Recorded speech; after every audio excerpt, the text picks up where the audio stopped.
Good afternoon. My name is Robert Ford, and I work for the United States Department of State, and I'd like to thank all of you for coming this afternoon to this memorial ceremony for Anthony Shadid. I actually knew him as Anthony Shadid, but Anthony Shadid. And we have a group of speakers that are going to come up and share some thoughts about Anthony. Before they start, I would like to take a chance to say a few things about my friend, Anthony. And Anthony, I know, was a terrific reporter, but he was also a wonderful husband. He was a wonderful father. He was a great colleague to many people with whom he worked in Iraq and in Beirut and in assignments in places like Egypt, Tunisia. I first knew Anthony in 2004 in the middle of the Iraq War, and there was a journalist that I had never heard of that was writing great stories about the people that were fighting the American soldiers. And these articles had more insight than anything I had seen from the CIA. And I asked the embassy's press attaché if I could meet him. And so Anthony came into the American embassy. This was in October of 2004. And I just couldn't believe that there would be an American who would go out and talk to the Iraqi insurgents. And I said to him, "Aren't you worried about getting kidnapped or getting killed?" And Anthony sort of shrugged it off and said, "Well, we have to understand them. They're a big part of the story here." Of course, he was right. But what struck me about that was how incredibly brave and how incredibly dedicated Anthony was.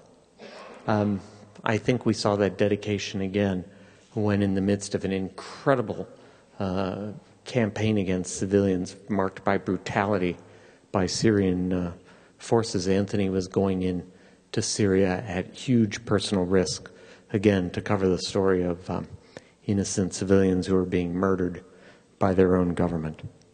But I also want to say about Anthony that he was a very modest man, very humble. Even though his book about Iraq, Comes the Night, won many awards, Anthony never posed as the world's best expert on Iraq. His humility always struck me. And I have to say he was also a very gracious host. And I had dinner at the New York Times house in Baghdad many times with Anthony, and also his food was a lot better than anything we had at the embassy. But I have to tell you all what I liked the most about Anthony was that he's remarkably open-minded and willing to hear a lot of viewpoints. It's easy to get jaded when you're overseas, and Anthony never did. I think it's probably because he likes people so much. He was a real people person, and he had huge empathy for the people about whom he was writing. And my goodness, the man could write. My goodness.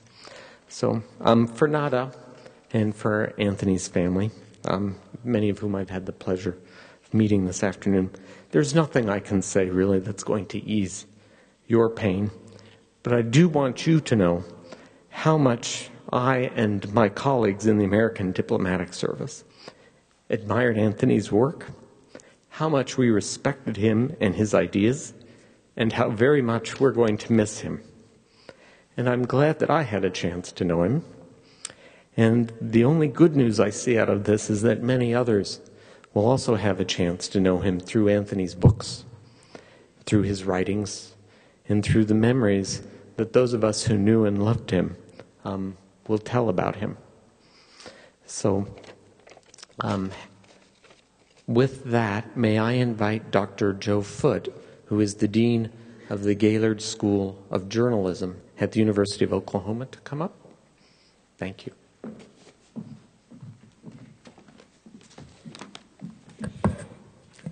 On behalf of the family, I want to thank you once again for attending this memorial service today to remember a remarkable son of Oklahoma City.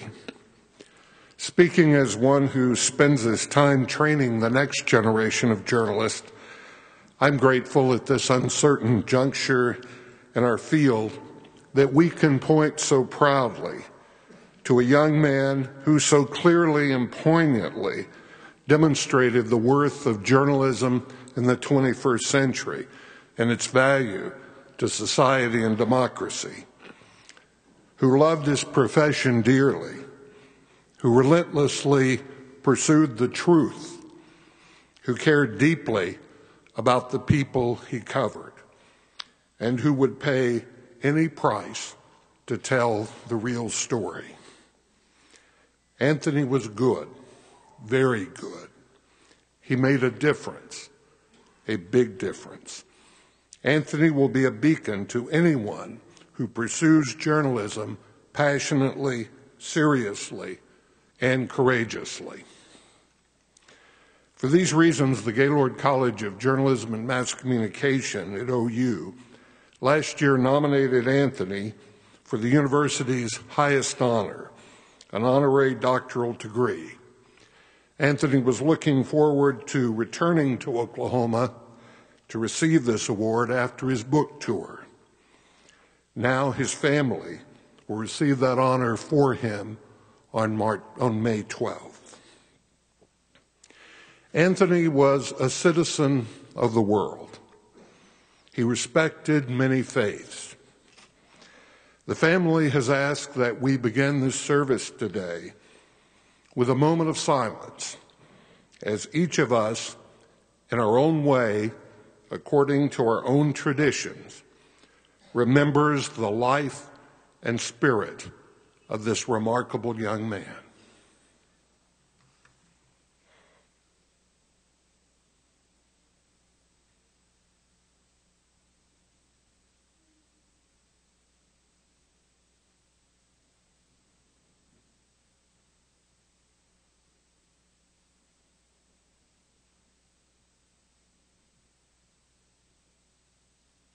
Thank you.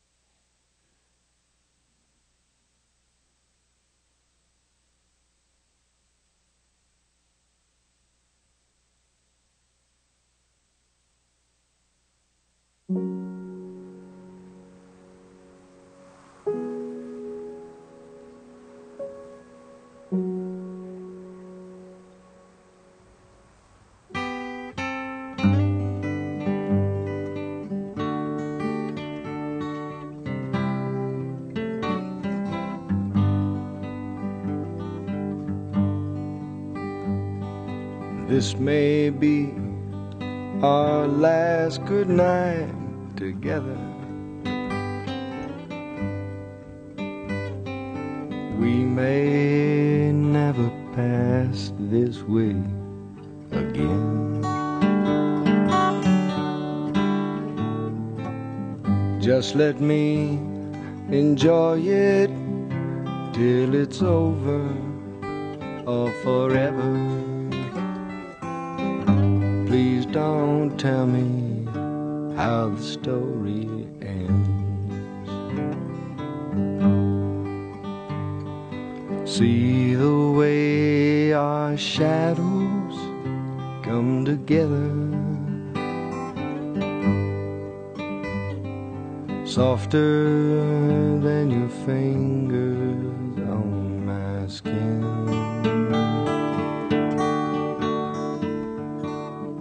Someday these may be all we remember of each other.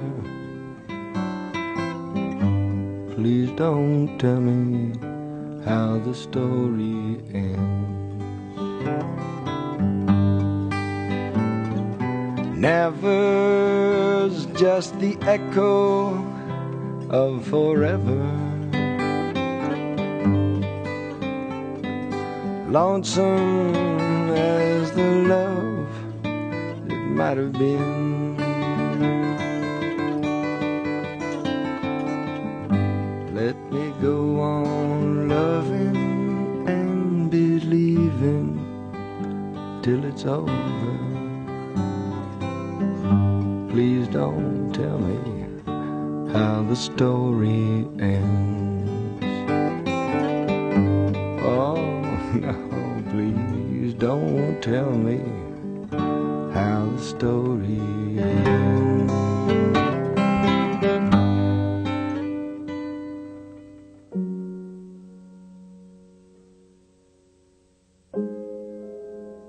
New York Times Beirut bureau chief Anthony Shadid died on Thursday while reporting in Syria. He was 43 years old. Anthony is a two-time Pulitzer Prize winner who passionately covered the Middle East for nearly 2 decades, including the war in Iraq and most recently, the Arab Spring. This is Anthony Shadid for the New York Times in Cairo. Since 2009, his reporting spanned both the pages of the New York Times as well as online video dispatches. What we've seen over the past 7 years is Sunni attempts to find their voice in post-invasion Iraq. Well, 7 years later, we're dealing with an issue of electricity, the same issue we were dealing with in the summer of 2003. In some cities in Iraq today, it's 1 hour a day, and the heat can sometimes go up to 120 degrees. At a time that American attention toward Iraq is flagging, the country itself is dealing with some of its most decisive moments. The violence, the deadlock, the loss of faith in the government is making for one of Iraq's biggest crises since 2003. There's a sense in the streets here in Liberation Square, for instance, that it was time for Egypt to rise up. The scene is different elsewhere in Cairo, where the city was reeling from a certain lawlessness. President Hosni Mubarak declared that he would step down in September. The reaction from the crowd was blunt and angry. In some ways, one revolution may have ended tonight with the overthrow of President Hosni Mubarak, and another revolution may have begun. People are already making comparisons between Egypt's revolution and some of the most seismic moments in the Arab world. The Provisional Transitional National Council is going to face the task of negotiating with the West, of trying to get a no-fly zone imposed on Libya. In contrast to popular wisdom, there's long been an opposition in Syria. The Muslim Brotherhood fought the government in the 1980s, and Syria has a long-standing leftist and secular opposition. But Syria's government over the past 40 years has been relentless in repressing dissent, often equating that dissent with sedition. Over this weekend, photographer Moises Saman and I visited the city of Hama. It's Syria's 4th largest city and has emerged as a flashpoint in the uprising against President Bashar al-Assad. There's an unprecedented space inside the city as people, for the first time in their lives, are free to talk. Some people hope that Colonel Muammar Gaddafi will be captured soon. Others expressed a seemingly simple sentiment. They wanted to be proud again of handing their passport to the customs agent. I was, for the first time, I can honestly say that I feel really honestly, I am proud to be a Libyan. We're standing here in Bab al-Azizia. This was the headquarters of Colonel Muammar Gaddafi before the collapse of his government over the weekend. What's emerged here today is a chaotic scene of celebration, jubilation, along with a lot of gunfire. But amid all the challenges, the fears of civil war, the worries about chaos, there remains an optimism out there that societies, after so many generations, finally have the chance to build themselves on their own terms.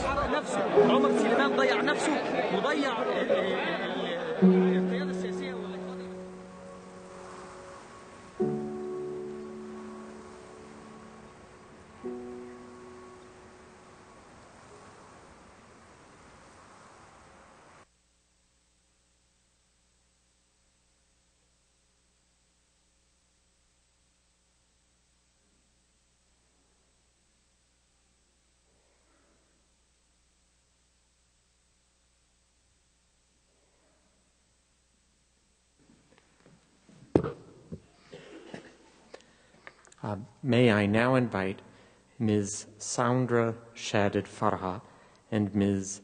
Dr. Vicky Schaefer to come up, and they will give us a musical performance.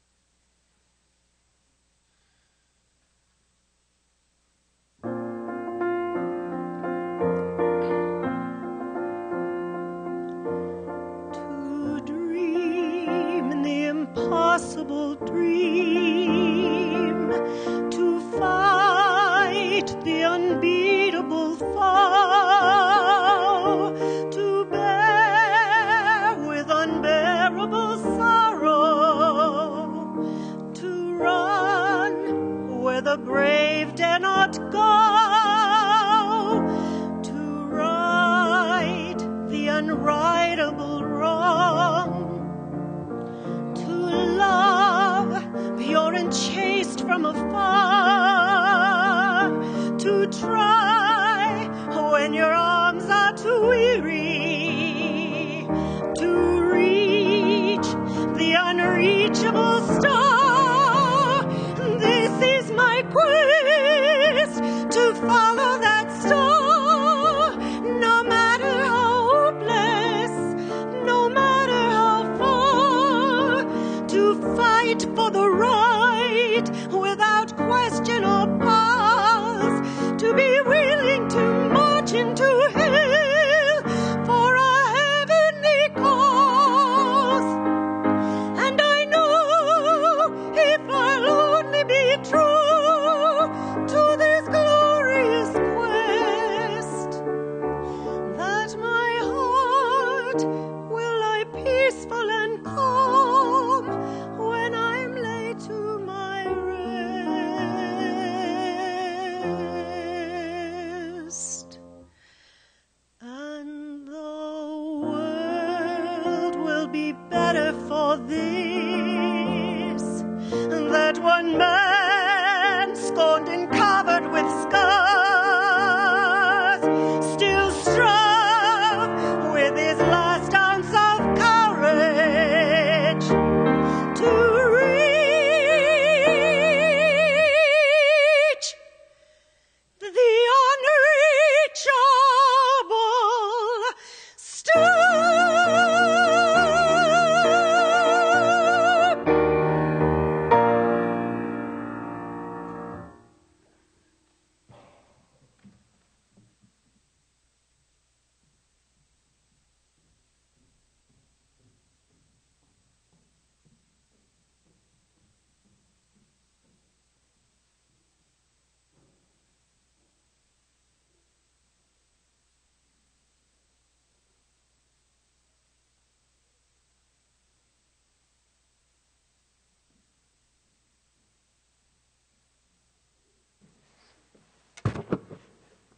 May I now invite Ms. Lynn Roller, the Education Director of the Oklahoma City National Memorial and Museum, to come up.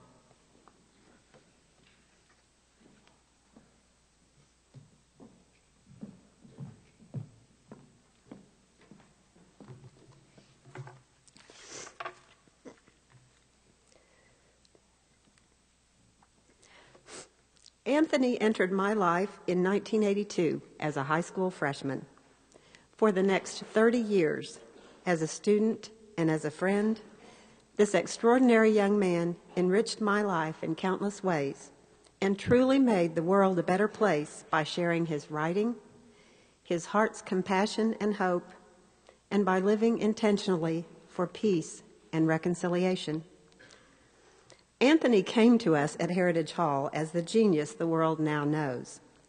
However, he was not always perfect in every way. In 8th grade, he was one of a group of boys known affectionately by their teachers as the Terrible 10, so named for their exuberant and mischievous approach to life in middle school. Because Anthony was always curious and engaged in the classroom, he inspired engagement among his classmates. Any class with Anthony was lively and intellectually stimulating.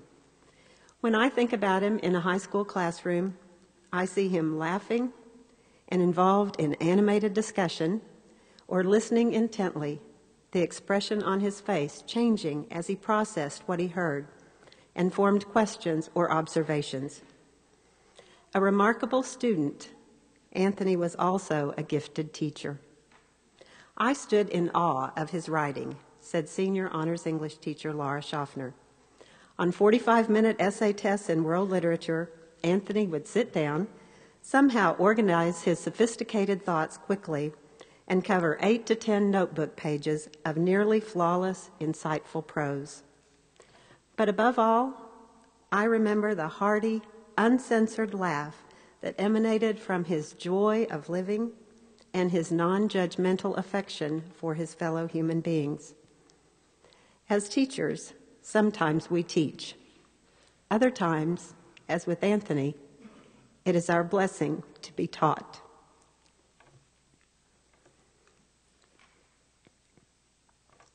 A voracious learner, Anthony asked more good questions than perhaps anyone I have taught, remember social studies teacher Dr. John Powell. More importantly, I remember how well respected he was by his classmates, a true gentleman. For Anthony, humanities was just a class, observed Dr. Bobby Rowe, but writing humanities injustice was his crusade, his passion, his destiny. In the Heritage Hall class of 1986, full of bright, creative, energetic students, Anthony excelled in academics, athletics, leadership, integrity, kindness, and humility. When awards were given at the end of his senior year, Anthony won the Phi Beta Kappa Award, the DAR Award, the Outstanding Student Award in Business, Spanish, History, English, and Newspaper, the Faculty Award, the school's highest honor, and was named valedictorian. As his name was called over and over to receive awards, he appeared a little embarrassed. But the applause from his classmates grew more and more pronounced, affirming their respect and admiration for a remarkable friend, deserving of every accolade he received. We always knew Anthony would do something exceptional and followed his life after Heritage Hall with pride as he prepared for his career as a journalist. At OU and at the University of Wisconsin, he continued to excel and become a rabid Packers fan. He became fluent in Arabic and began his life's work. When Anthony spoke at the Oklahoma City National Memorial and Museum last April, following his release from Libya, he illustrated again the importance of teaching people about the impact of violence and terrorism by telling the stories of the people experiencing it. Violence can only happen in the context where humanity is lost, he said in an interview we recorded that day. He continued, "The best weapon against terrorism is humanity, because it is, in the end, about people."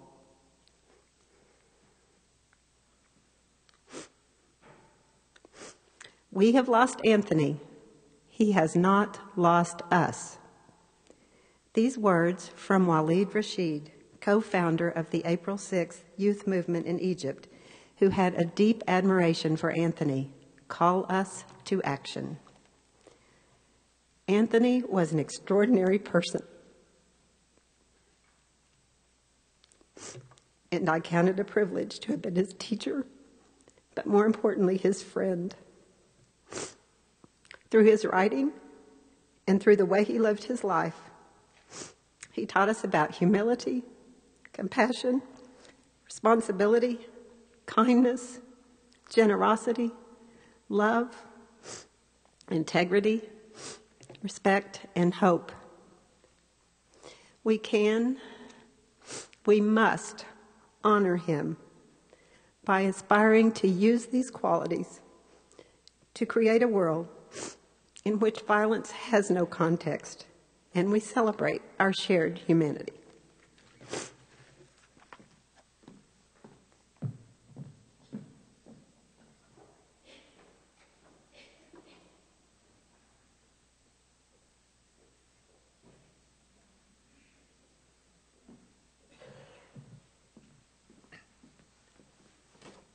May I now invite Mr. Tyler Hicks, a photographer for the New York Times, to come up.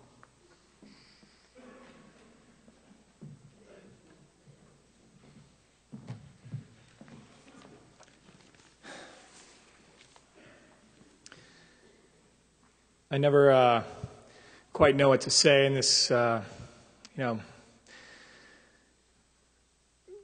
you try to prepare yourself for something like this, and just seeing those family photographs, I didn't know Anthony when he was younger, and seeing those photos had a very big effect on me just now. A year ago this month, Anthony and I and two others from the New York Times were captured in Libya by Gaddafi soldiers who were capturing a town that we were covering. It was really one of the most trying, difficult, and dramatic periods of time in my life, and I think in Anthony's life as well. During the week that followed, you learn a lifetime about somebody's character under those kind of conditions, and it's really, time is compressed and everything else is stripped away. There's nothing else but kind of what's on the surface, and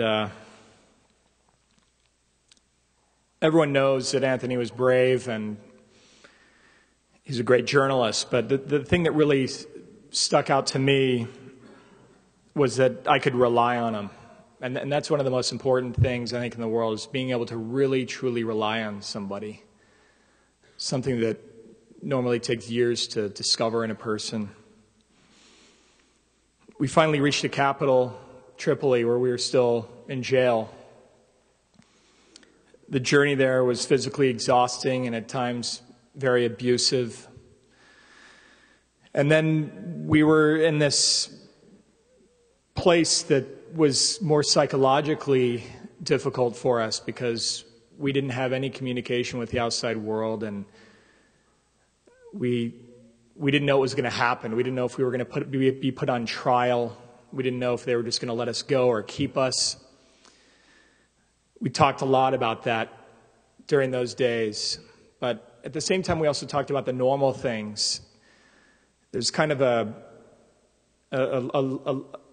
lifeline that you have that connects you to the people that you love and the life that you don't any longer have access to.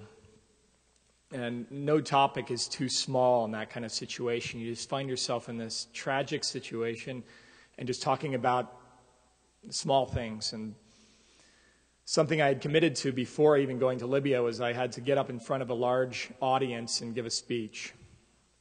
And I thought, here I am with Anthony, locked in a room. I might as well get some advice from someone who probably knows better than anyone how to do that kind of thing. His advice was as follows. He said, tell a story. Be yourself. And when you get up there, don't be nervous. After we got out of Libya, we were free. A month later, I gave my talk. And afterwards, I really, it seemed kind of simple advice at the time, but I really realized that that's what got me through that I kept going back to that. So today I stand in front of you, and again, I'm going to take Anthony's advice. Tell a story, be myself, and try not to be nervous.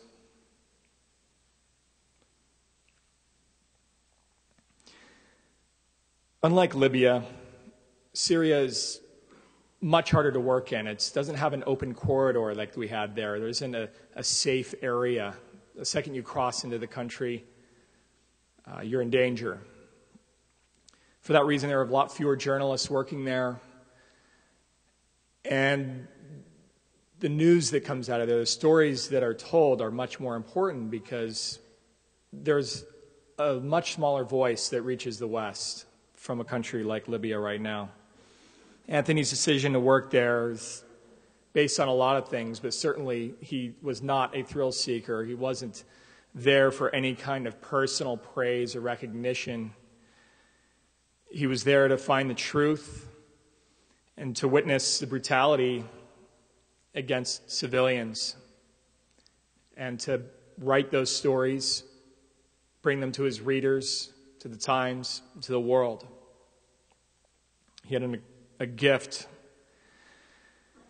Something that I always notice about Anthony is his gift to talk to people and be able to really relate to them in a way that it didn't matter if it was a shopkeeper or a head of state.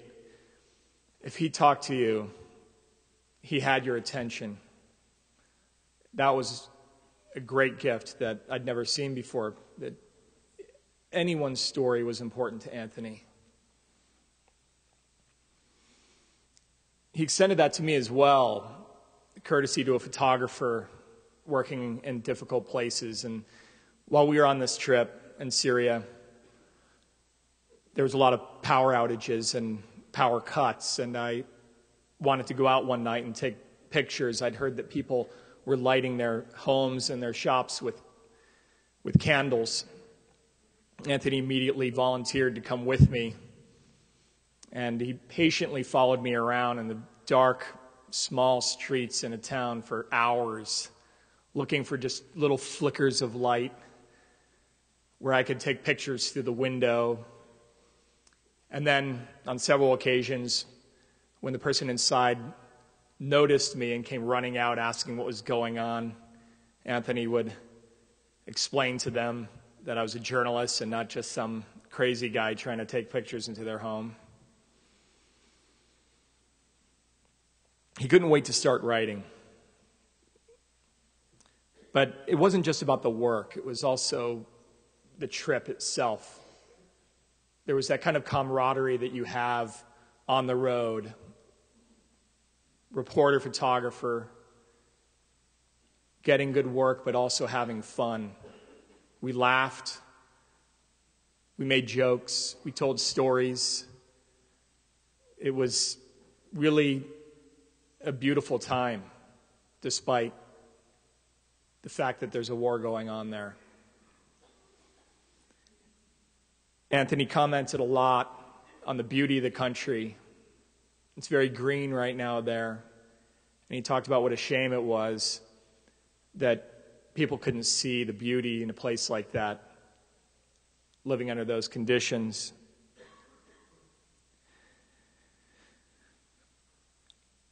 He also always had time for his family. We had very limited access. So we had no internet. We could barely use our phones. One morning, he turned on his satellite phone. I could hear him talking.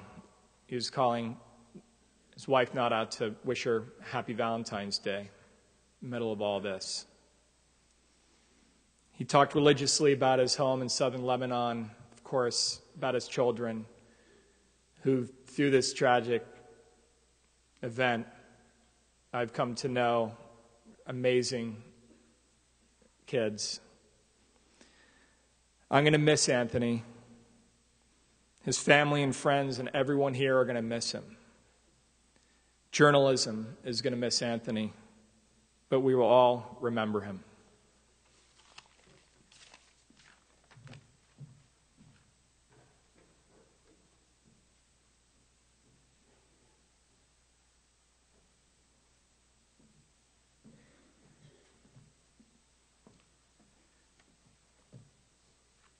May I now invite Anthony's brother, Damon Shadid, to come up?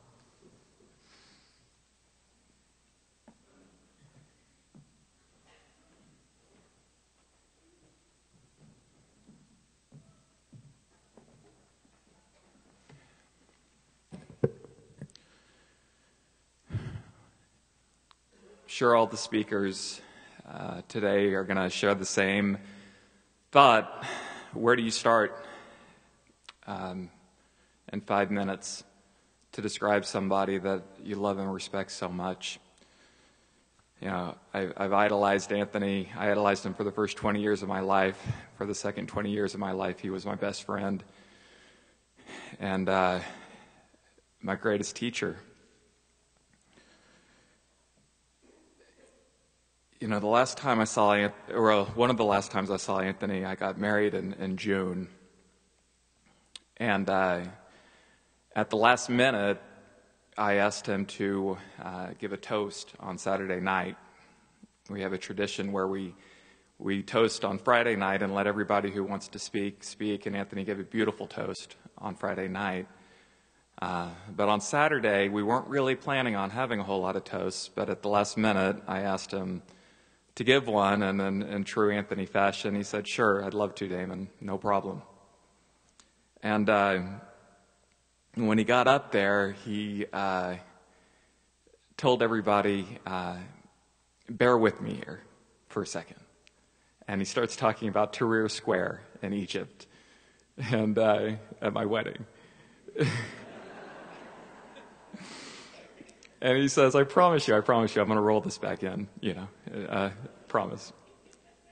And what he started talking about is he said that Tahrir Square was amazing because what happened there was a spontaneous community of people coming together and forming these tight bonds that can only be found in a community, and to happen spontaneous like that was really special to him, and it really meant a lot to him. And he said that these kind of spontaneous communities, they happen all over the world, and they happen in great world events like the revolution in Egypt, and they happen in smaller venues like his brother's wedding that night. And he was right. The energy and the power of that spontaneous community that came together that night, he was able to just encapsulate it in a spur-of-the-moment speech. And,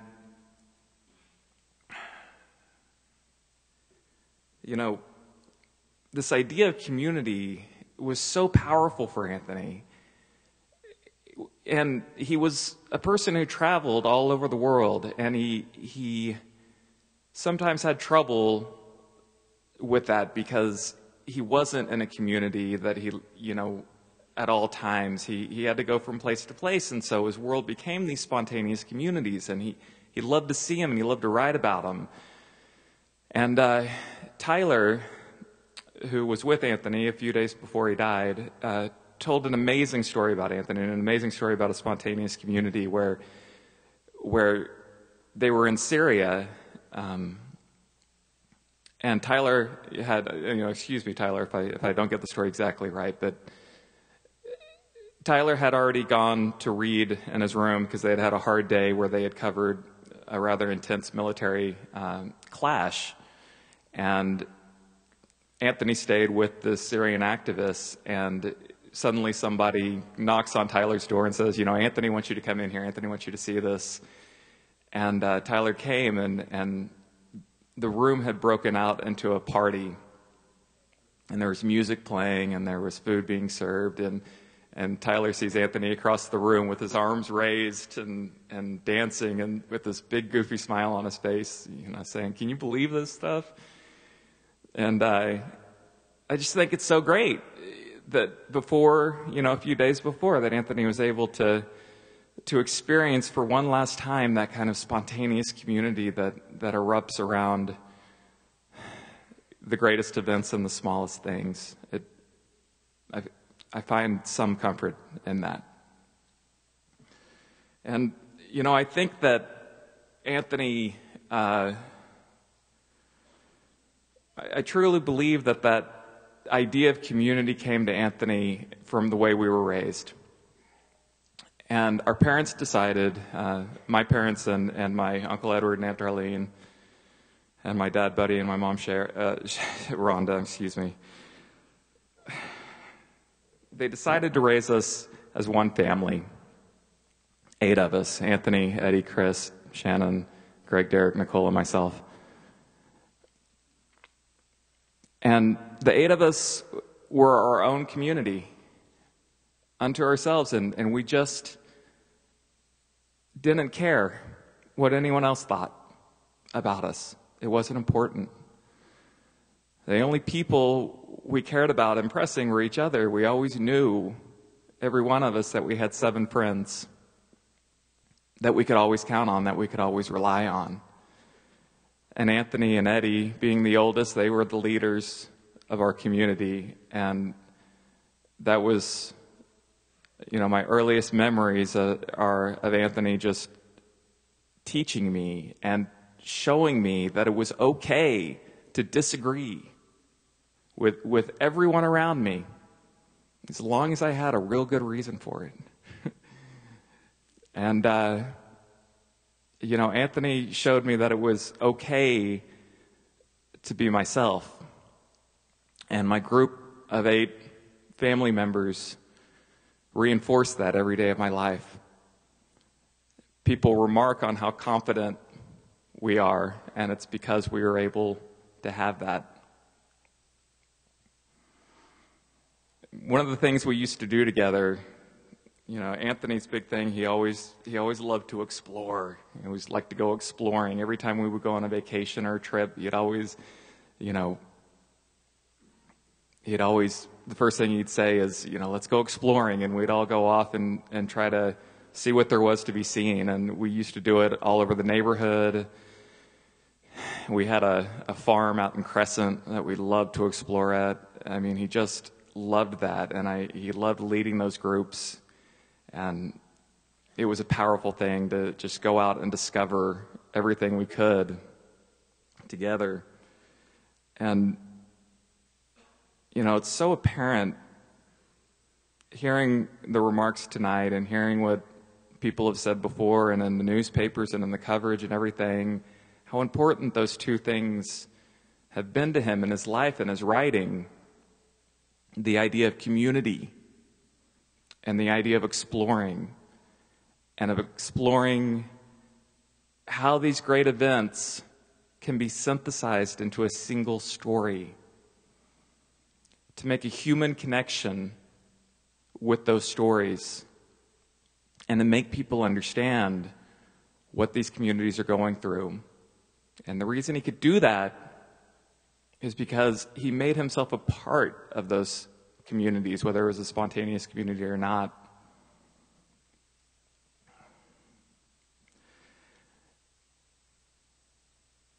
There's nothing in the world that I can think of that can make this okay. But there are some things that bring me comfort. Anthony wrote a memoir before he died, and I'm able to read that now. And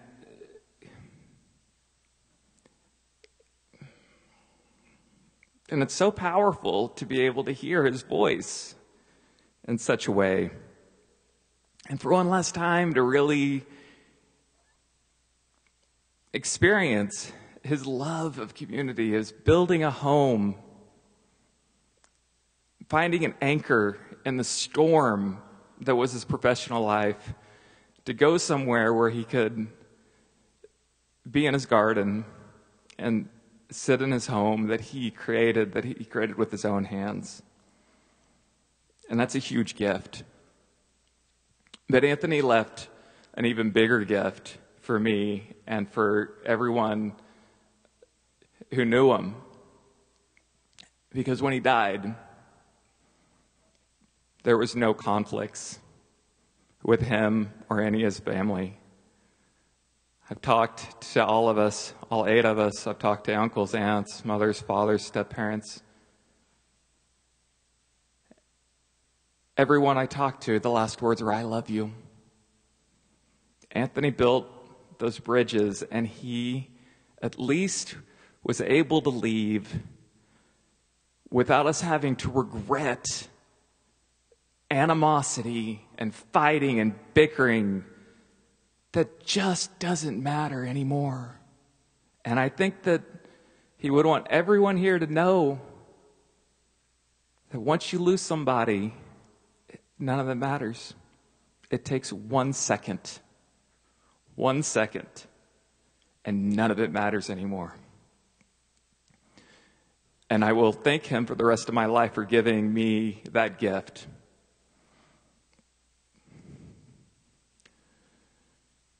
Thank you.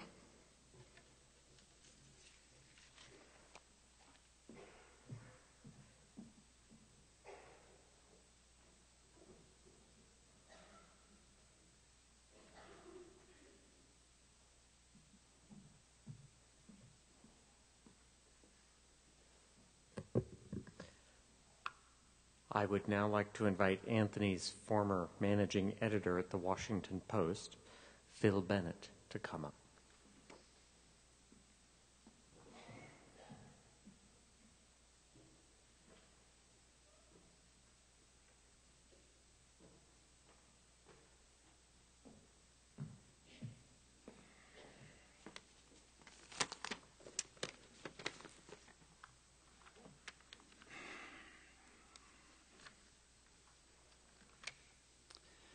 I met Anthony in late 2002, almost 10 years ago now, when we were trying to talk him into coming to the Washington Post. Something clicked between us from the start. Anthony's unusual combination of intensity and openness, of curiosity and conviction, drew you in until before you knew it, you were a conspirator with him in some sort of unnamed adventure. For me, he would become an inspiration as a journalist and as a friend.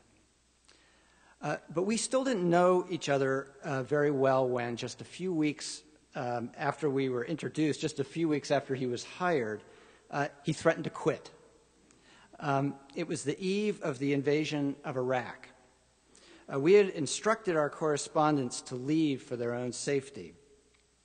Anthony called me in the middle of the night to say he was staying.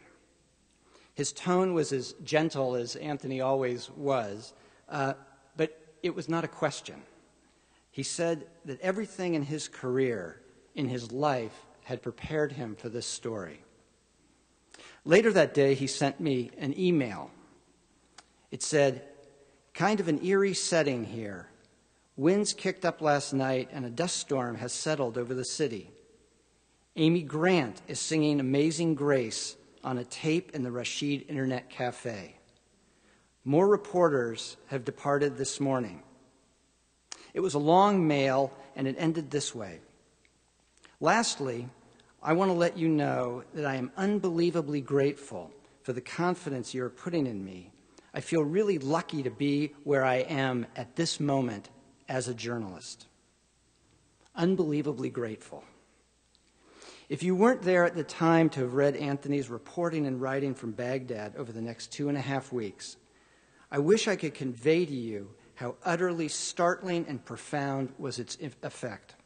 How completely the work of one man dismantled an official story and subverted the false generalities about the war coursing blindly through much of the news coverage of the time. He did this, as he did most of his work, by entering people's lives. Anthony described families living under the bombs. "We were in a dark, dark tunnel," said one of the women in his first story. About a mother's parting with a son headed for the front. About boys lost to an explosion. Anthony recognized emotions blotted out by the noise of war. Uncertainty, shame, faith, doubt, hope, confusion. He put us there by bringing Iraq and Iraqis here. This changed everything, and it foreshadowed all that followed. I learned a lot from Anthony in those first weeks, lessons that would deepen as I got to know him better. People move history. Words and language matter. What's visible is often built on the foundation of what's invisible: faith, memory, identity. And as Anthony himself showed, physical courage is not enough. It does require a special calling to risk your life for a story, but it takes moral courage to see and write what's true. Anthony had both. Anthony's work from Iraq changed both of our careers, but his example of humility, trust, service, and grace has lasted longer and will stay with me forever. Although we're grieving, I want to also recall, as others have, how funny Anthony was, how much fun it was to talk with him and to be with him. House of Stone is filled with laughter. And I remember when Anthony first returned triumphantly to the Post after his weeks holed up day after day in Baghdad and met with the staff. He was asked an earnest question about how the experience had changed him. He paused and said, "I don't think I'll ever be able to eat canned tuna fish again." After he won a Pulitzer Prize for that coverage, I asked him if there was anything I could get for him, and he didn't hesitate. He said, 2 Packers tickets, please. Anthony went on at the Post and the Times to write even richer, more profound stories. His pieces were a bridge across the gulf of misunderstanding. But it went further. He was the bridge. Anthony was the embodiment of the quest for knowledge, experience, and understanding that his stories represented. In this, his loss has made the world poorer. Over the years, Anthony and I had a mostly long-distance relationship. This could be part of being a friend of Anthony's, to feel him simultaneously close and distant. As with so many colleagues who loved him, I felt it was a privilege to walk with him on part of his journey. He made you feel unbelievably grateful. We counted on it to continue. Nothing compared to Anthony's love for his family. Nada, our hearts are broken for your loss. Buddy and Shara, Rhonda and Charles, Julie, beautiful Layla and Malik, Damon and Shannon, and the entire family, please accept our condolences. There's an arc of grief now from Lebanon to Oklahoma City. It runs along the same lines where Anthony moved and which he kept alive and present in his writing and in his life. We are all connected by those ties that Anthony built and that unite us today in love and memory.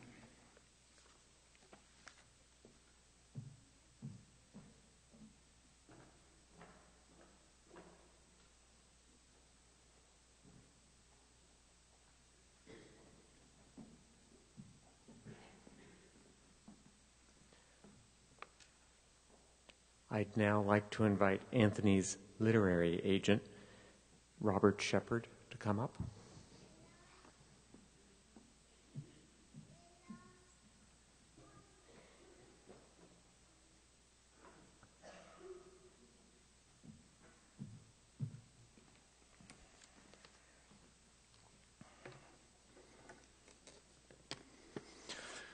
We met through words, brainstorming the book, Legacy of the Prophet, the first of 3.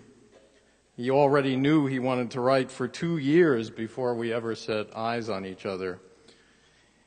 And we chronicled the passage of that book into its own life through countless messages back and forth from Cairo to San Francisco.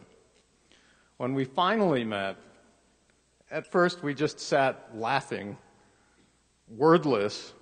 We compared notes. We had both come from these great dental families, but we're non-dentists. We both counted scotch as the only beverage worth having in polite company, and sometimes in impolite company. And we both loved words. And I like to think that I understood their power half as well as Anthony did. I loved Anthony's words. They were elevating. They elevated all that they chronicled. They gave life to ordinary people far away and elevated them. Who can forget them? I see them before me, never having met them. Karima, selling gum from a blanket in ravaged Baghdad, wondering whether she would see her sons again. Dr. Kairala, bringing life to his garden in Marjayoun, even as his own life ebbed. Raifa, his grandmother, as beautiful a presence as has ever graced a page. Anthony wrote of the emptiness that was present in Beit Samara even after he brought life back to it, of the hollowness of the stones. But it is not empty, will never be empty. Generations of his family will always inhabit it, as they inhabited every word he wrote, giving them added weight and dignity.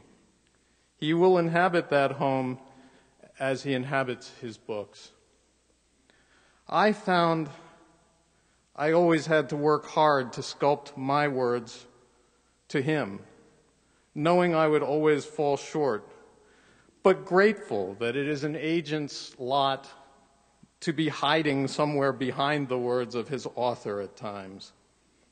He had the ability to elevate all of our words, to challenge us also to rethink the world we thought we had known, the world I thought I had known. I'm glad he left his words for us. They were a great part of his essence.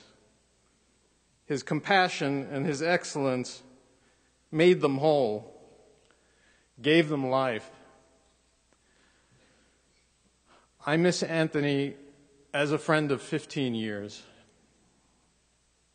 I hope that through us, he can always live and bring dignity to the common people whose lives he described, who were not common people at all, who were uncommon in the lives of those they loved,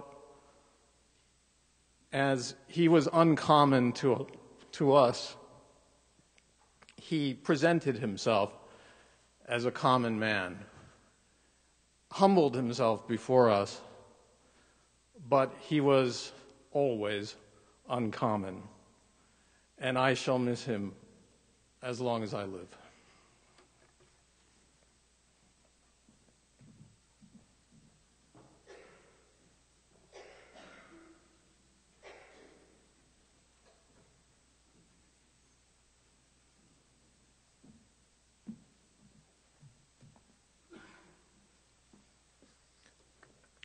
I would now like to invite Anthony's father, Buddy Shadid, to come up.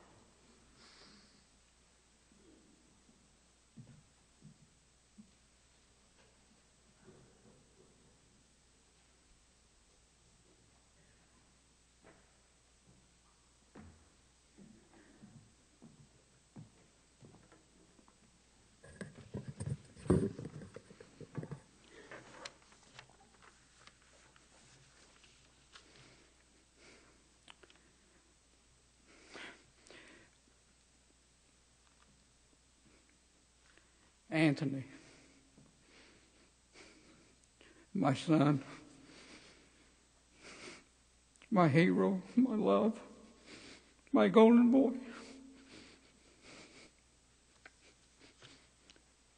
I've had a nightmare for several years now that somebody would call me and say that Anthony was hurt. That nightmare came true on February the 16th when his crying, beautiful, loving wife, Netta, called me and said he was dead.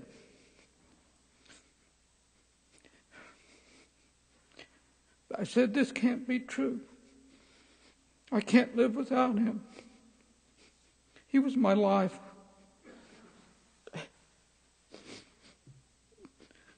My first thought was, I'll call the doctor. I'll go there and we'll save him. I couldn't even believe he was dead, even when I saw his body. It was so cold. I wanted him to wake up. I still wanted to save him, but I couldn't. He was a citizen of the world, a voice for the religious and unreligious, the weak and the strong, the working man and the powerful, the literate and illiterate.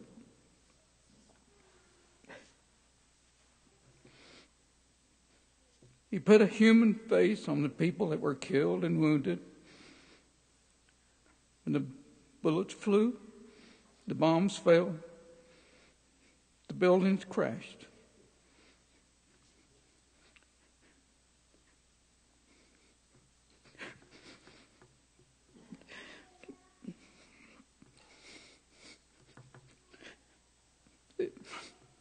He told a story of the suffering, the fears, and the hopes of the people that lost their loved ones. And his writings were like songs and poetry. He was the best of the best. number one in whatever he did, superb athlete, a scholar, a genius, valedictorian of his high school class.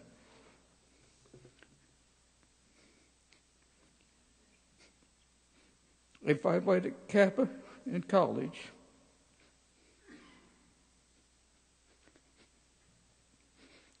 The best journalist of his generation.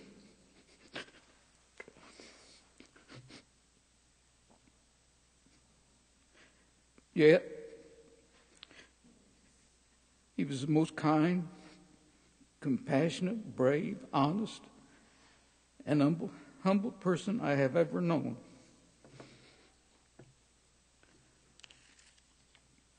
When he spoke to you, whether it was a homeless man or the president, you still got his full attention. His eyes were so intense, bright, beautiful, so full of energy that you were hypnotized. He never got tired and lived and died doing the job he loved best, a journalist. I got a card from a friend of his that touched me. It said,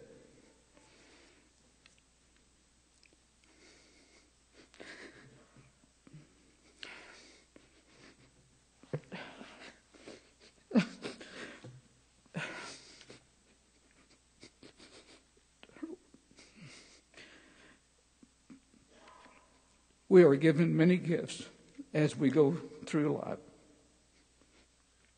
Some we're allowed to enjoy for a long time, others only briefly.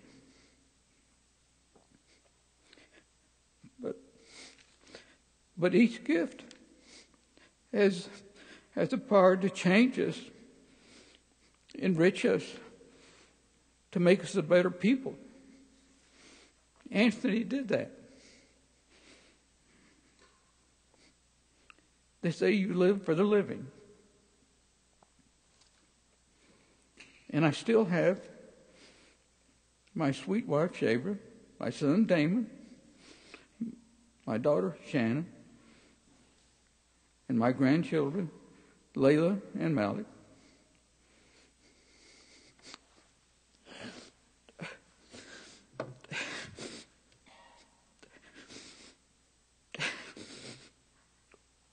What I don't have is Anthony. I loved him so much. He did everything I asked of him. He wanted to please me so much. He tried so hard. I was so proud of him.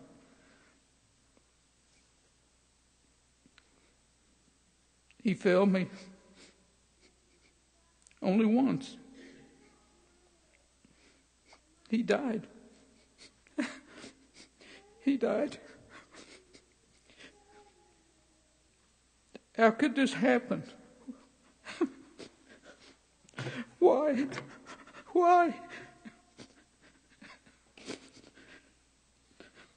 I guess only God knows. But he was like a shooting star. So bright, so brilliant, so beautiful. I would give everything I have for one more minute with him. And living without him is going to be the hardest job I'll ever have to do. Goodbye, Anthony. Goodbye. And I want everybody here for helping me to keep his memory alive.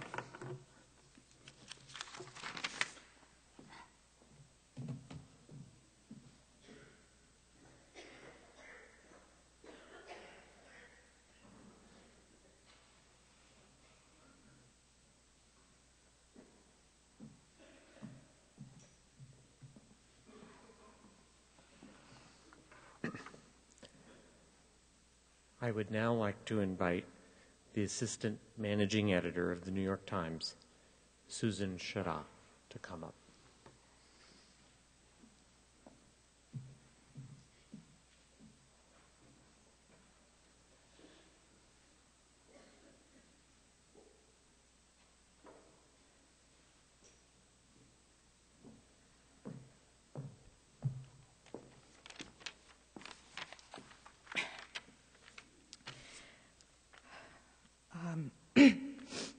I worked with Anthony as the foreign editor for more than 2 years until a few months ago when my job changed.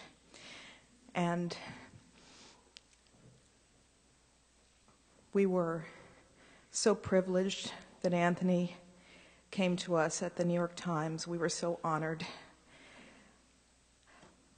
For all the reasons that you've heard today, my relationship with Anthony, whom I was honored to call a friend as well as a colleague, was the way that editors have a relationship with reporters, which was largely, as so many of you have said, long distance.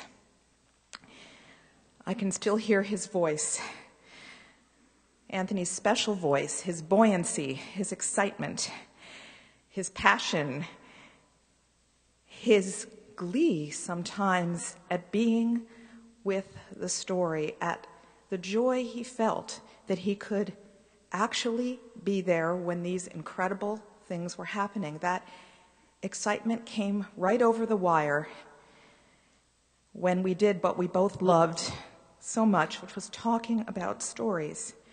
Anthony's phone calls were really the highlight of my days. We talked almost every day last year in the heat of the Arab Spring that he covered so brilliantly, and I think that he was born to cover.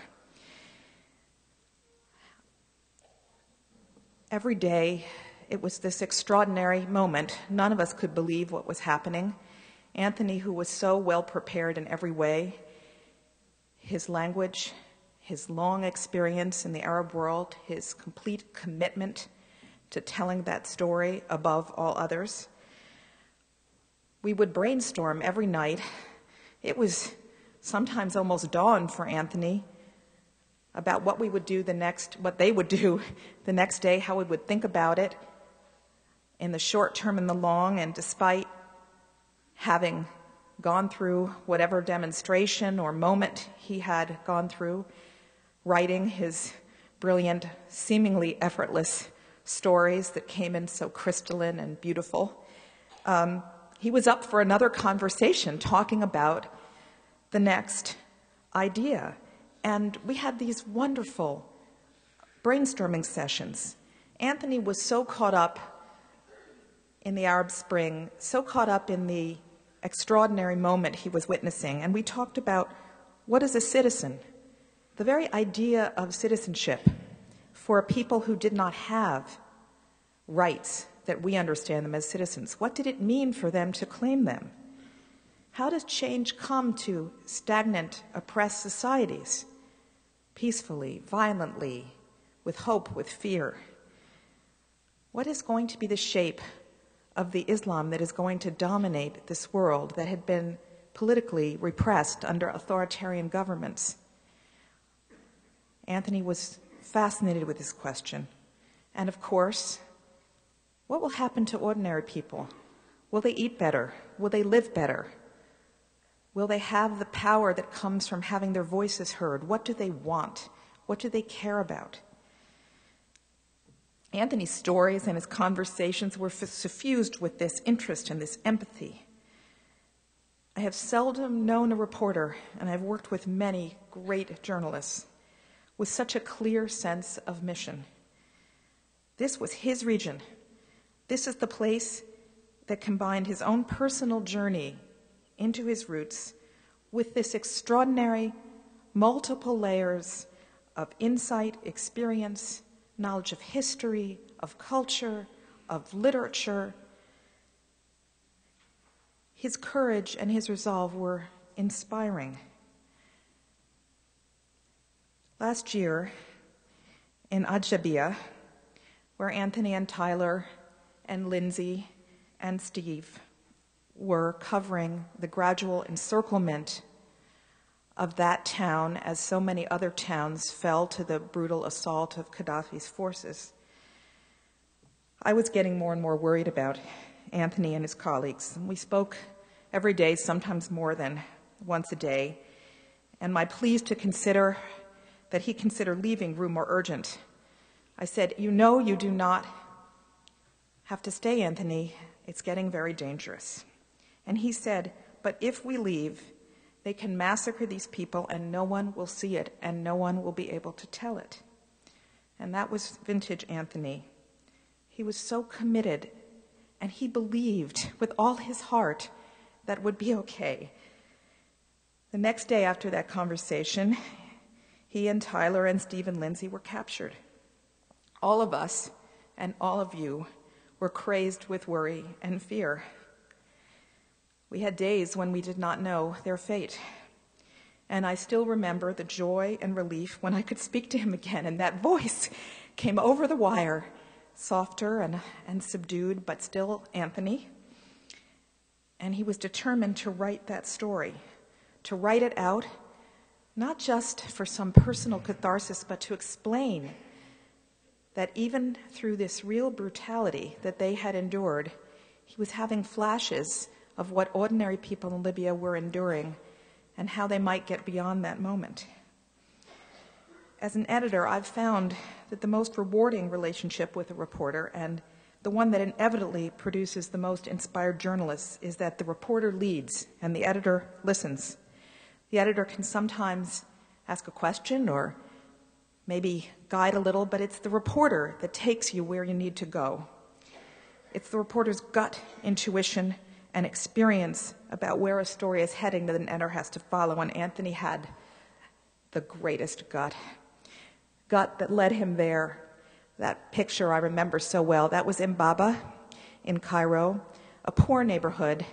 Anthony wanted to go there because he really wanted to understand. It was a religious neighborhood, a conservative neighborhood, and in his quest to understand what Islam meant to all ranges of people, Anthony wanted to talk to people. And he and I both loved that story. We tried so hard to get it on page 1, and it didn't, but it still talked to so many of us because it was really about what ordinary people thought they might get from Islamic government, which was really some measure of justice, some measure of listening to what they needed.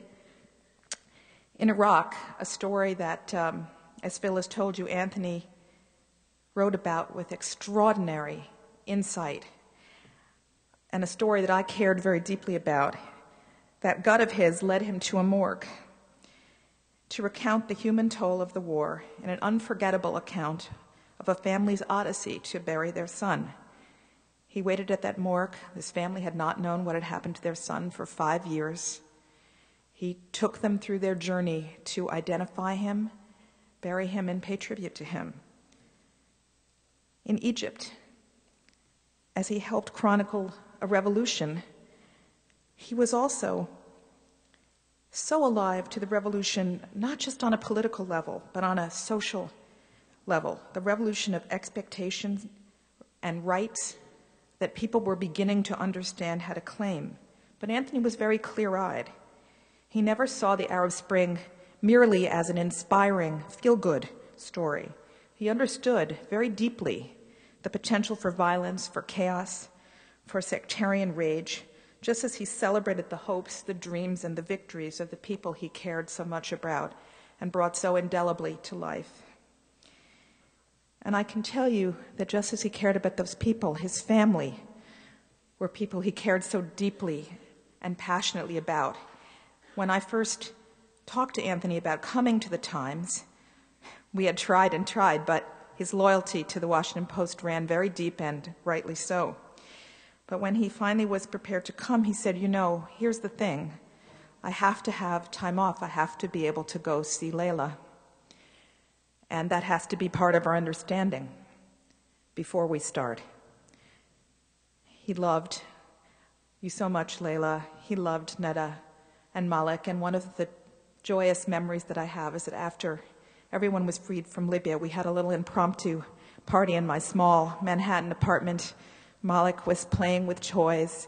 We all laughed and drank together, so happy that they were out and free. I find it unbearable, as do you, that I will not be able to talk to Anthony again. Unbearable that readers will not have the benefit of his soulful coverage, his poet's voice, and his empathetic heart. And as so many readers have told us, their comments flooding onto our website, there is no one like him. They, like we who work with him, felt a special connection that went far beyond the ordinary. He touched them as his work touched all of us.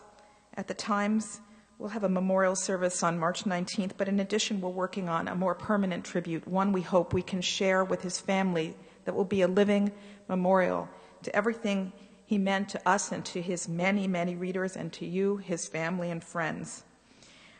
I wanted to read just one of the hundreds of comments that came into the website, comments that bowled me over because it showed that even people who had never had the privilege to meet him and know him felt that they knew him and how much his words mattered to them. This comment came from someone who called herself an American mom. Our lives are richer, indeed in part kept human, because of the courageous will to truth and beautiful work of men like him. I try to find comfort in those words, in what he meant to so many, as together we mourn this shattering loss.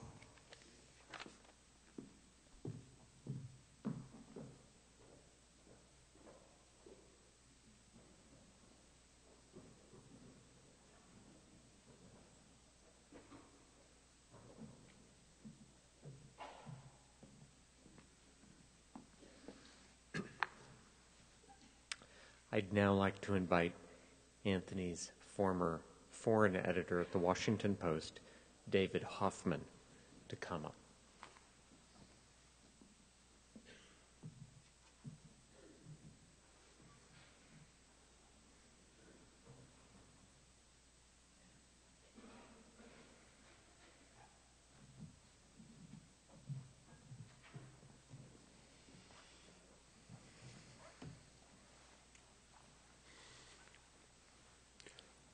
I knew Anthony as an editor knows a journalist. Phil Bennett and I were his anchors back in the Washington Post newsroom, and Phil and I were partners. Proud, immensely proud partners. Every time Anthony's work appeared in our pages, every call, every time we could pick up the phone, we felt some special spell, even as we strained to hear, sometimes together, Anthony in Najaf or Cairo or Beirut. And very early after Anthony came to the Post, and after those first few weeks of the first Iraq War, when his articles appeared on the front page in a box, bringing to us and to readers these extraordinary stories of people under the bombs. A few weeks, Anthony had come back to Washington, and many of our colleagues, hundreds of them, asked us, Phil and I, who is Anthony? Who is this person teaching us and showing us such incredible and compassionate journalism? So I suggested to Anthony, why don't you give a little talk to some of your colleagues? It'll help introduce you. We'll tell them all it'll be a brown bag. They have to bring their own lunch. We reserved a room upstairs in the Washington Post on the 9th floor, just an empty room. And a remarkable thing happened. I went up there and I realized the entire newsroom of the Washington Post, 900 people, had left the newsroom, left the news, and come to hear Anthony speak. And he gave a wonderful talk. And then another remarkable thing happened.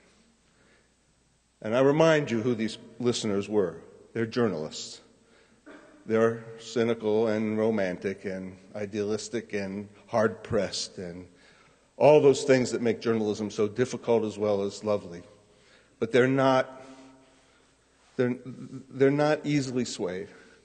And standing before him, all these people listening to his talk spontaneously stood up at the Washington Post in a standing ovation, clapping, not for Anthony, but for his journalism and for the people that he had brought to our newspaper, fulfilling all of our deepest ambitions and ideals.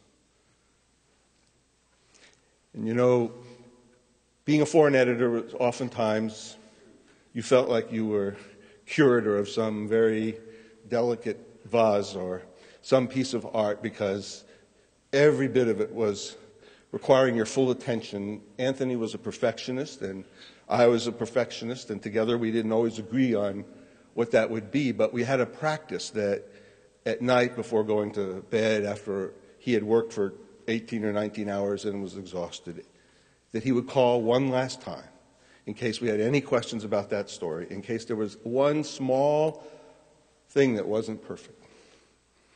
And the tradition on the foreign desk was that somebody would shout out to the editors as we sat near each other, "Does anybody have any questions for Anthony?" And one night, the call came, "Does anyone have any questions for Anthony?" One of our editors, Ed Cody, was sort of the wise man of our foreign desk. Ed had served in the region. He spoke 6 languages. He knew lots more about the world than all of us. And Ed said yes. And we all turned and listened because he knew so much. Ed said one question: how does he do it? For all the triumphs of Anthony's journalism, his books, for all the characters he sketched and those indelible images he's left in our minds, for all his bravery and courage in war zones, for all the prizes and for his storied generosity with colleagues, there is yet another dimension, not often visible, that I'd like to share with you. 6 years ago, after the Iraq War had ended, Anthony was briefly in Washington. I remember it was a chilly evening. We threw on our coats, as we often did when we were together, and went for a rare, long walk. I remember we stopped at Starbucks for coffee just to keep warm. And I remember realizing, as we walked and as he talked, that I had lost all sense of where I was or what time it was. In his own quiet way, Anthony was spellbinding. When it came to stories, he thought in deep time and across vast landscapes. He told me that night the old order of Arab nationalism was collapsing before his eyes. Mubarak, Assad, the dinosaurs were becoming extinct and taking with them a whole system of rule, leaving battered societies free to find a new future. And Anthony did not know what that future would be. As many of his friends have remarked, he was humble before his own unknowns. But the prospect animated him. He was obsessed with the answer. And he told me, "David, the key is identity, Arab identity in a changing world. Political Islam was in crisis. Nationalism was expiring. Everyone searching for a new means of expression.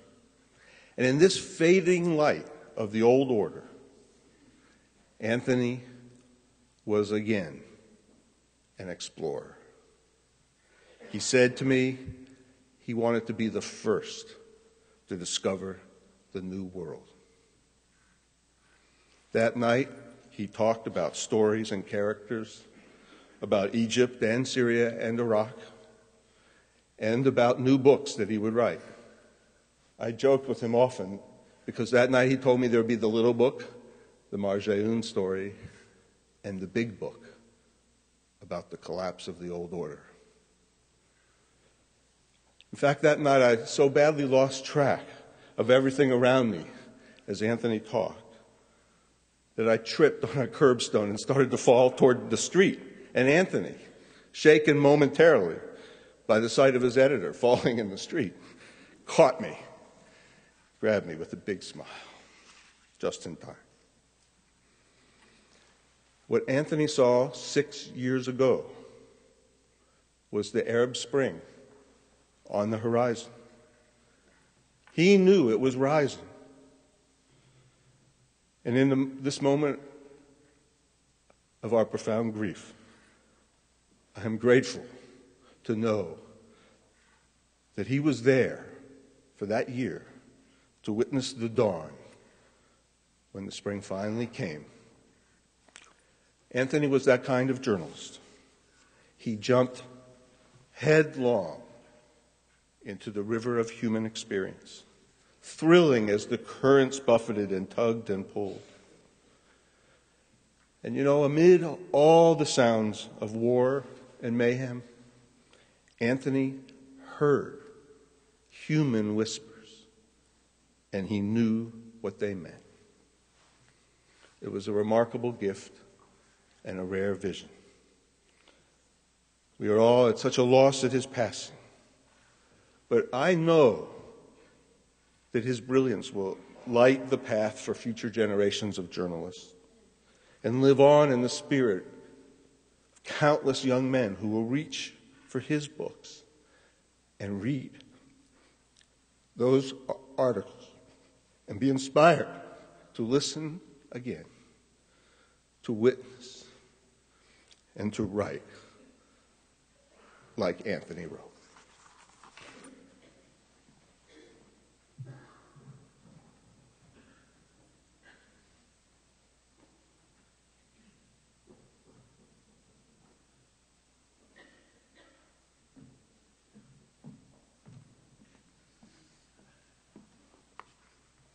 I would now like to invite Washington Post correspondent Steve Fainaru to come up.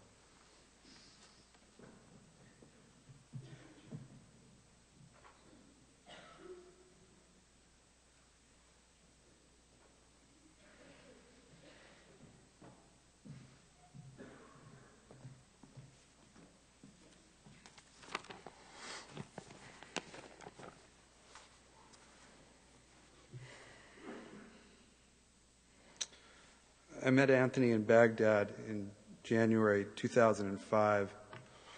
We were living in the large rented house that served as the Washington Post bureau in Iraq. When I think back on those days, some of my favorite images are just of Anthony sitting in his room. He'd always say he was writing, and this is sort of in the vein of how did he do it. But when I'd wander into his room, I'd find him sitting at his desk, sipping Nescafe and watching reruns of Mannix in Arabic, or poring over Packer Insider, the Green Bay Packers blog. Members of the Post's Iraqi staff paraded into his room day and night, sometimes in their pajamas or just their boxer shorts, and they'd spill out their troubles to Anthony. It was partly because he spoke Arabic, but mostly because he was so generous, sometimes to a fault. Once Anthony gave a new refrigerator to one of our cooks as a going-away present, which was lovely, except that she showed up at work the next week as if nothing had happened.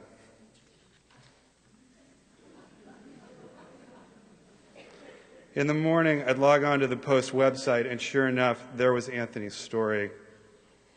Every time. So good, it would make you cry. I imagine that working as a journalist with Anthony was like playing on the same basketball team with Michael Jordan. But what made Anthony great as a journalist was what made him great as a man. His deep well of humanity and ability to make lasting connections.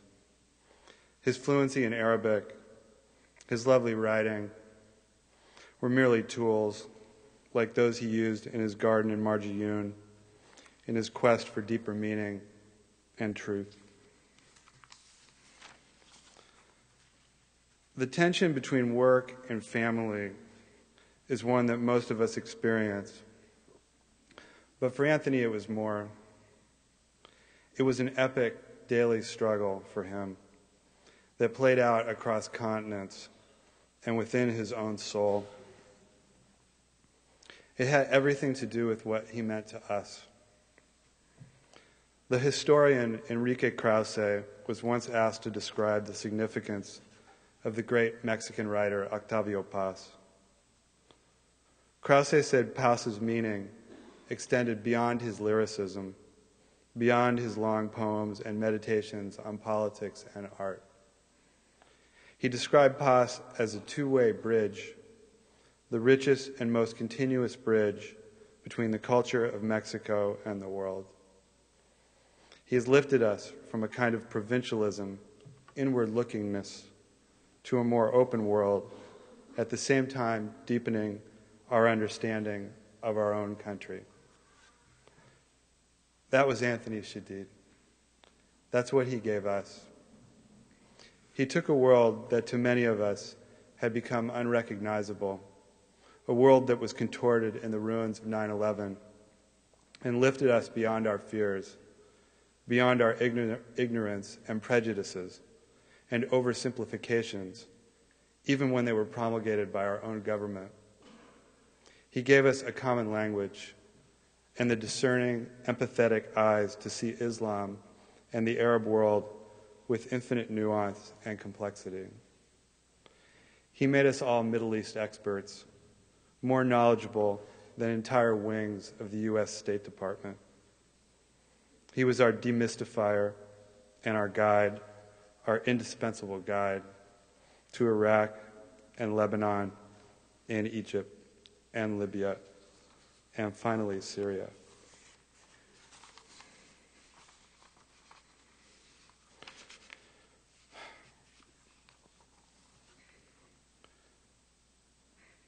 For all the time that I spent with Anthony in Iraq, my fondest memories of being with him were the ski trips we took every year with our families. We got together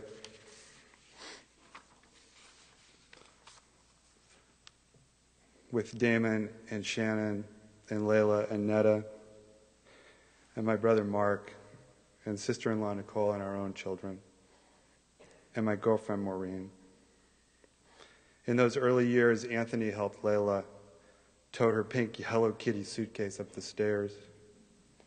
He lovingly prepared her food to exact specifications, lest it trigger her allergies, and bundled her up in fleece and light blue snowsuits and a white helmet to keep her safe and warm. Every day we skied and cooked and drank scotch and laughed. Soon, of course, the cards would come out, because that's what the Shadids do. And you knew at some moment, very early, Anthony would be pushing his chips into the middle of the table, all in.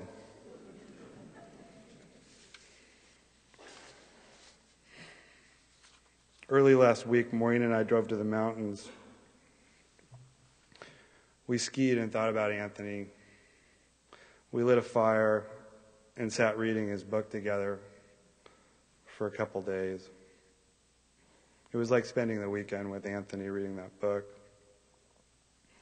When we finished, for a split second, we each had the same reaction. We thought about all the questions that we would ask Anthony the next time we saw him. I've had that same sensation many times in the past several days. Funny stories I plan to tell Anthony, news about work and the kids. And each and every time is like reliving the impossible news that Anthony is gone. I can't believe how much I miss him. I can't really conceive of the world without him. My solace has been to share that grief with Anthony's amazing family, our friends, our colleagues, all of whom felt equally blessed to have been touched by this extraordinary man.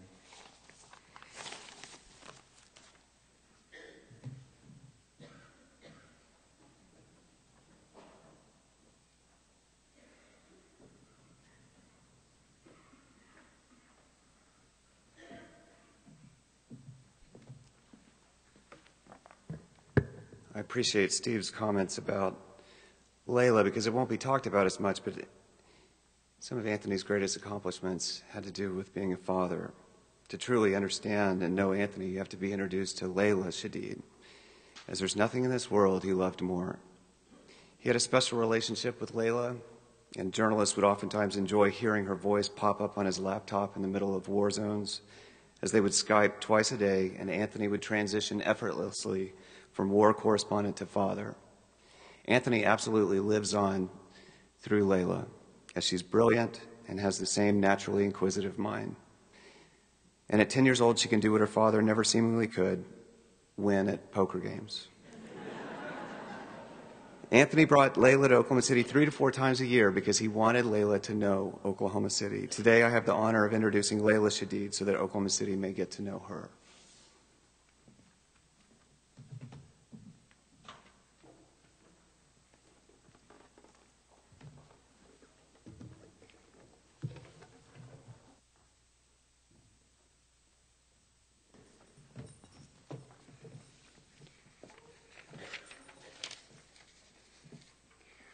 All of these speeches, videos, and pictures are making all of this seem so real. I feel like we have lost 2 Anthony Shadids. One daddy, sibling, son, cousin, husband, or friend. And then the spectacular, one-of-a-kind writer and New York Times foreign correspondent. The daddy I knew was the best daddy in the world. No daddy was quite like him. When I was 4 years old, my daddy taught me how to play poker. By the time I was 8, I would play with all of the cousins, uncles, and relatives that would come over to my Shadid's house. Oftentimes we would stay up well past 1 o'clock in the morning. My daddy was always so proud. He would say, "Wow, kiddo, you're getting so good at your poker face."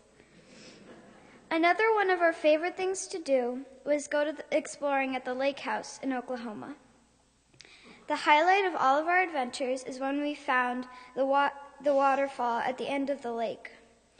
When we reached the end of the lake, there was a fence, but we could still hear the rushing water and catch a glimpse of it here and there. When we finally reached the waterfall, we sat down to admire the beautiful water flowing over the boulders. Daddy jumped up and took off his shirt. "What are you doing, Daddy?" I asked. He answered me by saying, "Testing out the water." Once he was in, I asked him if I could go in too. "No," he said, "there might be water snakes." Every morning when I woke up to have breakfast, Daddy would be sitting at the table, either working on an article or making some edits to his book. When Daddy was in another country, in the morning and immediately after I got home from school, I would Skype him. Daddy inspired me to become a writer, just like him.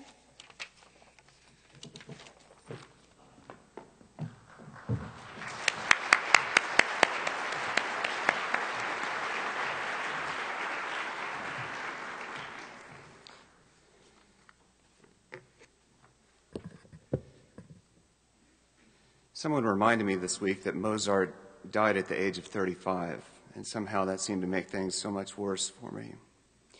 Instead of focusing on how much Mozart accomplished in such a short life, I couldn't stop thinking about what he could have written if he just lived a little bit longer, because acutely that's where I am with Anthony. Am I happy that Anthony could become the first foreign correspondent to win 3 Pulitzers if he wins this April? Yes, but he could have won 7. I understand the process of grieving. We've all been through it before, as we lost another brother 7.5 years ago. This year will be filled with torment every day, as will next year, but ever so slightly less, as it will be the second birthday and the second of each holiday. As the years go by, the waves of pain will never go away.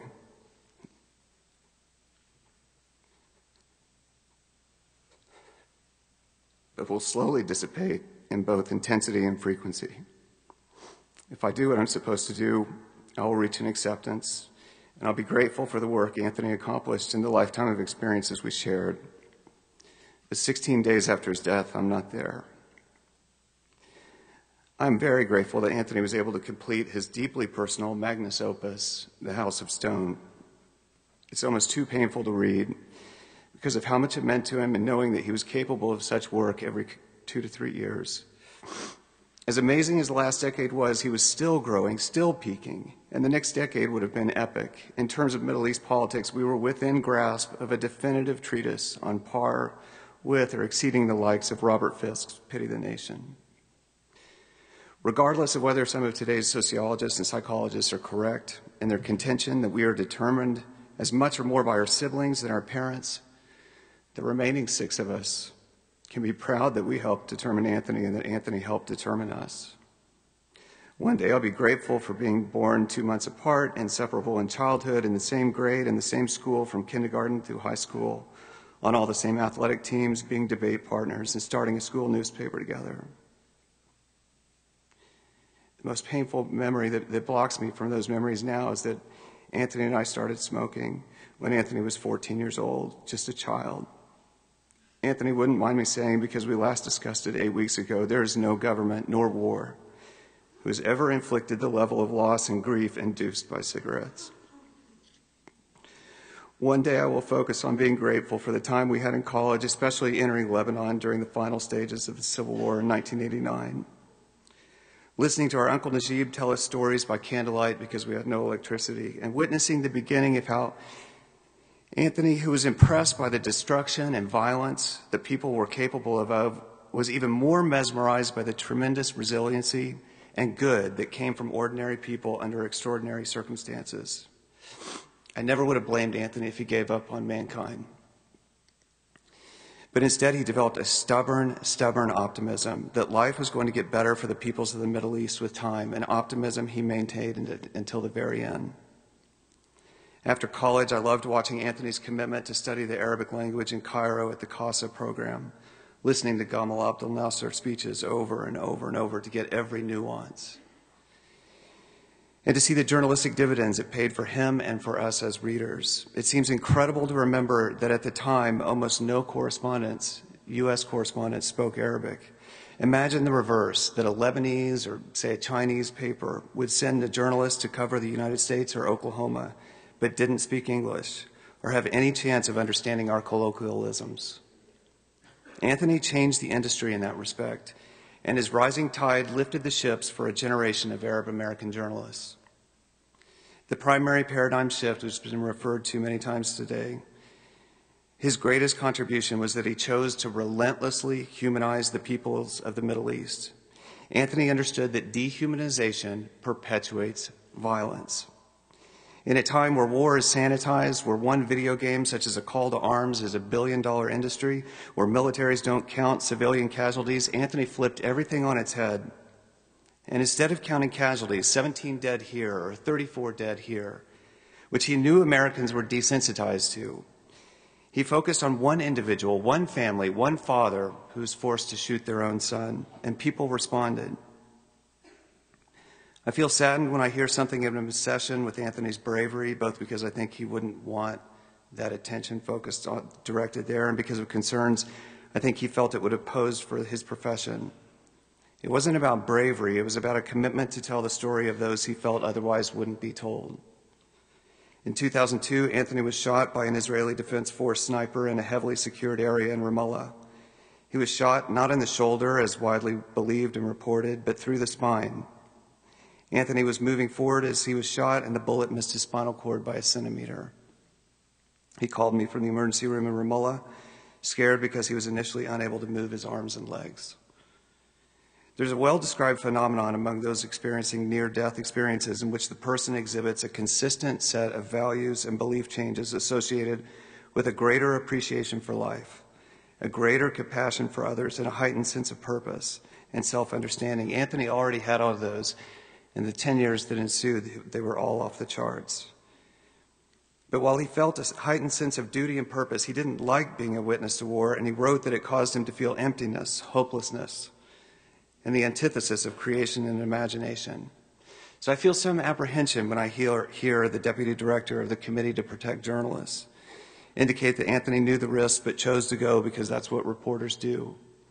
Or the former New York Times editor Bill Keller saying Anthony had one of the characteristics of great journalists who always go. There's a danger to future journalists in focusing on bravery, and that many will feel that to get ahead, to be the next Anthony Shadid, they must take risks. I know that this memorial is being telecast to journalism schools across the country. I would ask that they consider that the danger for journalists like Anthony and others like him is that their commitment and their history of bravery could be exploited by editors and management who are under their own pressure to meet production goals and achieve awards. There's an inherent inequality of bargaining power between corporate management, who may be insistent that a journalist take extreme risk, even to the point of reckless endangerment, and the employee who cannot negotiate from the same position of power. As the number of journalism jobs contracts, this disparity in bargaining power will increase. It is for these reasons that Anthony left instructions in so many words that if anything happened to him on this particular assignment, the industry needed to make a comprehensive assessment of what prudent precautions could be instituted to better protect journalists. Anthony's death sounds to me much more like a heart attack than an asthma attack, but regardless of the cause, it would seem prudent for journalists to undergo physical exams before embarking on extremely challenging physical activity. It would seem prudent to provide journalists with proper medical training and equipment. With all due respect, I would ask the profession for some acknowledgement that there's no reason that members of the journalism profession would not be susceptible to the same mental strain and post-traumatic stress disorder which now represents an epidemic among our military personnel. My anecdotal experience with war correspondence with Anthony over the last 20 years is that the journalism profession does have a problem with PTSD, if not an epidemic. A year ago, Anthony had a gun held to his head with orders to shoot him. He was hooded and bounded and dragged across Libya. And his words to thousands of people at the American University of Beirut commencement that we traveled to hear last summer will be haunting to me. There's nothing exhilarating about escaping death. Its very prospect felt to me like a poison spreading through your body. It lingers far longer than most bruises, and it lasts long after the memories fade of hands and legs bound by wire. If the journalism profession can make an honest assessment of its practices and institute some inexpensive, prudent precautions that ended up protecting journalists, it would make reaching acceptance of Anthony's death so much easier. But more importantly, it represents his final wish and would have made Anthony proud.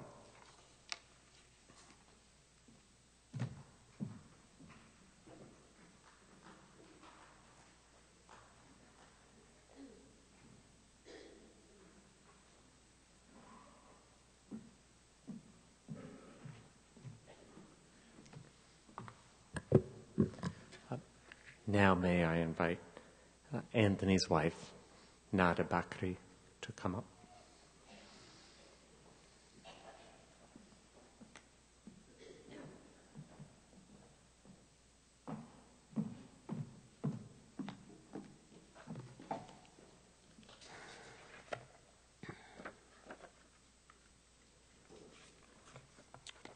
I'm going to read a passage from Anthony's book.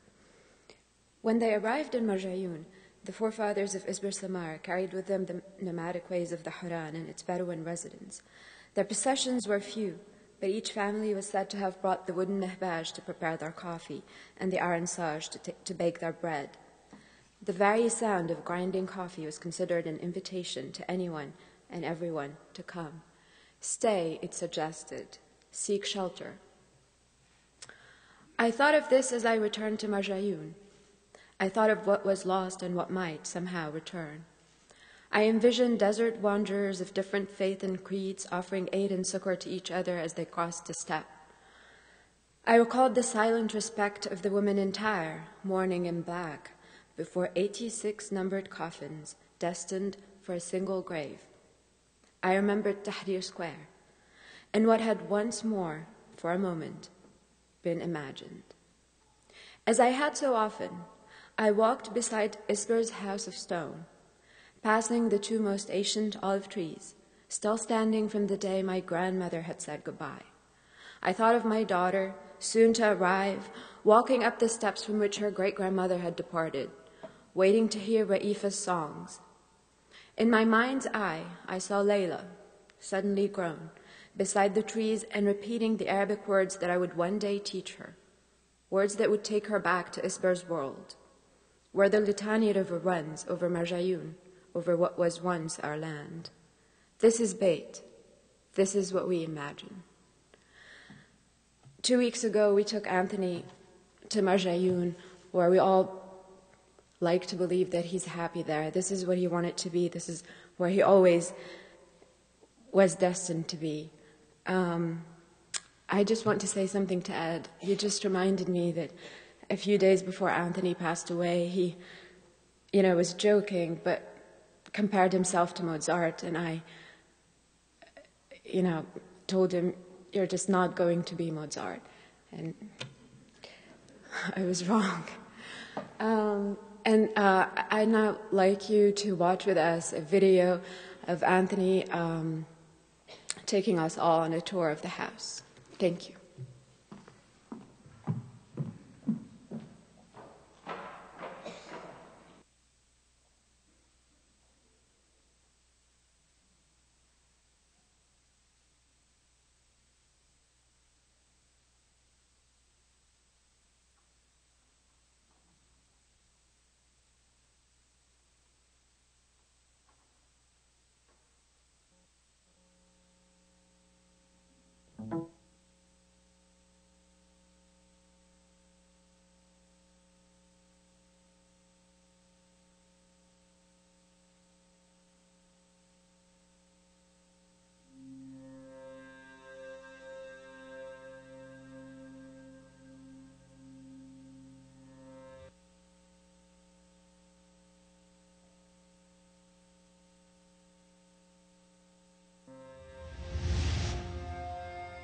Finally reached the end. A year and a half, I guess after we started. A year and 3 months, I guess we should be exact. And the last 6 months had to be the most excruciating part because everything took, what used to take a week when I was here took 2 months when I was gone. But we actually put the last touches in yesterday. There's still a little painting to do, but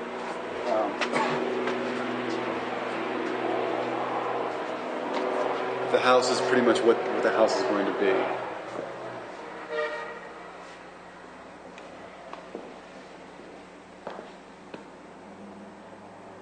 I keep thinking about, when I stand in the house, I keep thinking about my great-grandmother. And the one thing that was so distinctive that there's a story when her oldest son got married. They came in here to do the Debki. This would have been 1932.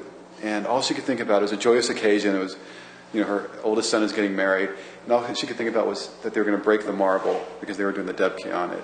And so every time I look at this marble, I think of her getting on. She was on her hands and knees every day cleaning the marble.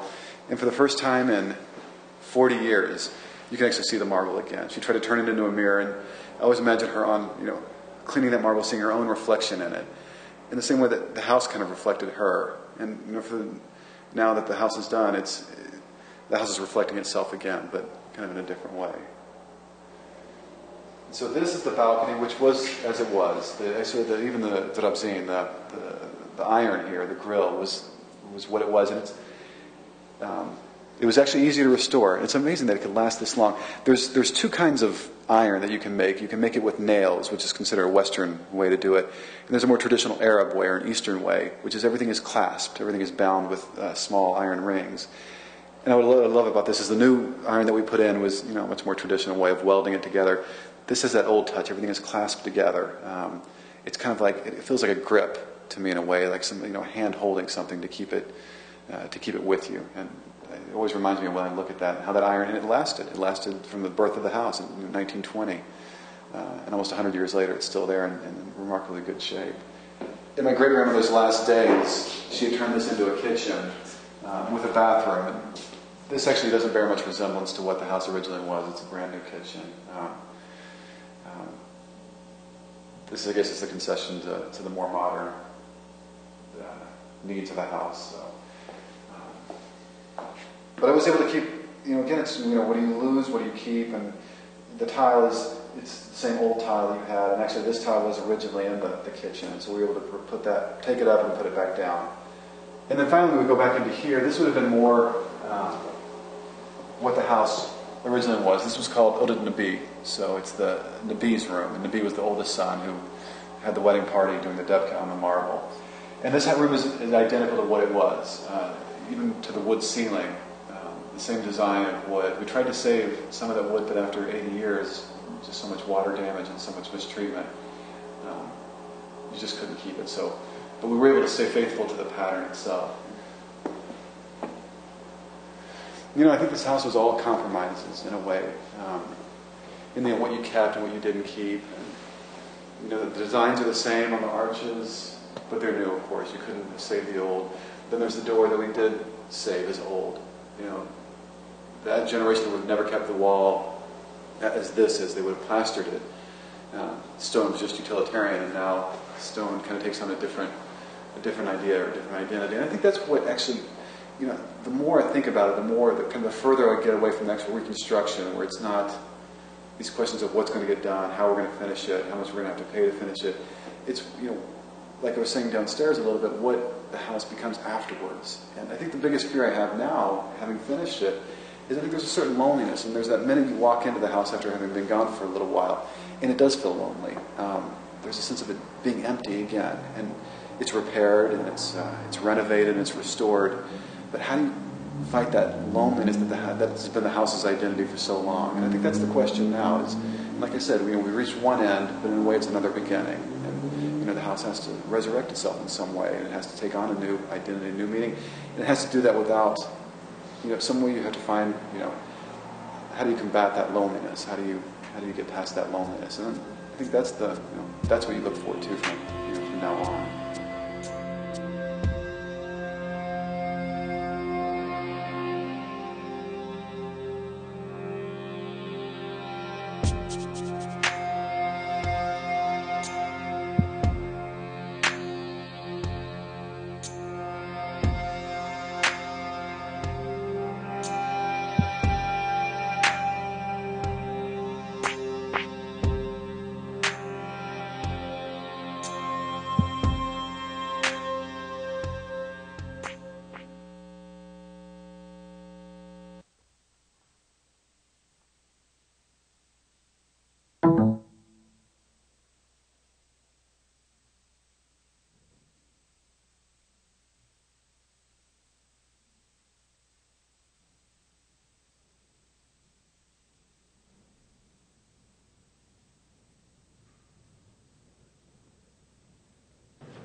This concludes the memorial ceremony.